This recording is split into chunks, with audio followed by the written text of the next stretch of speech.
నిర్మల్ జిల్లాలో కురిసిన భారీ వర్షాలు బీభత్సం సృష్టించాయి. మొన్నటి వరకు ఉగ్రరూపం దాల్చి ప్రవహించిన గోదావరి ప్రస్తుతం కాస్త శాంతించింది. వరదతో చాలా గ్రామాలు జలదిగ్బంధమయ్యాయి. చాలా ఎకరాల్లో పంట నష్టం జరిగింది.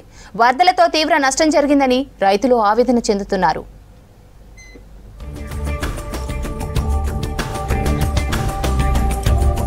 నిర్మల్ జిల్లా బాసరలో ఉగ్రరూపం దాల్చిన గోదారమ్మ శాంతిస్తోంది. క్రమక్రమంగా వరద తగ్గుతోంది. 4 రోజుల పాటు ప్రళయం లాంటి వరద ప్రజలను కంటి మీద కునుకు లేకుండా చేసింది.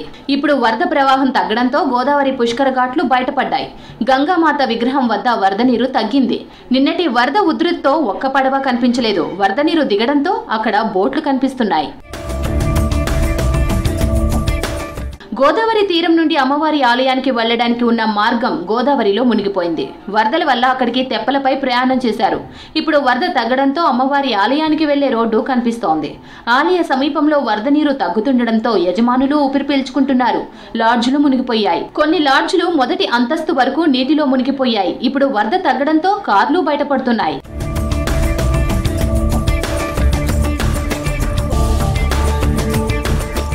గోదావరి భారీ వరద పరివాహక ప్రాంతంలో వేలాది ఎకరాలను ముంచింది. బాసర, లోకేశ్వరం మండలాల్లో వేలాది పంటలు మునిగాయి.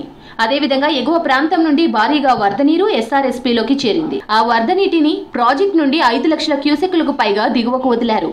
రికార్డు స్థాయిలో వరద నీరు వదలడంతో నిర్మల్ జిల్లాలోని సోన్, మామడ, లక్ష్మణాచాంద, ఖానాపూర్, దస్తరాబాద్లో వేలాది ఎకరాల పంట పొలాలు నీట మునిగాయి.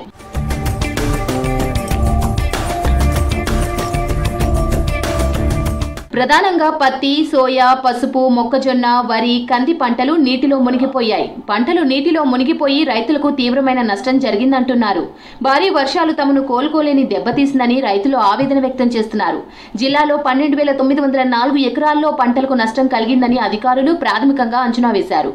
వరద నీటి కోతలతో పంట పొలాల్లోనూ కందకాలు ఏర్పడ్డాయి. మాకు మాత్రం దయచేసి రాష్ట్ర ప్రభుత్వం నుంచి మాకు ఒక్క సహాయం చేయండి సార్.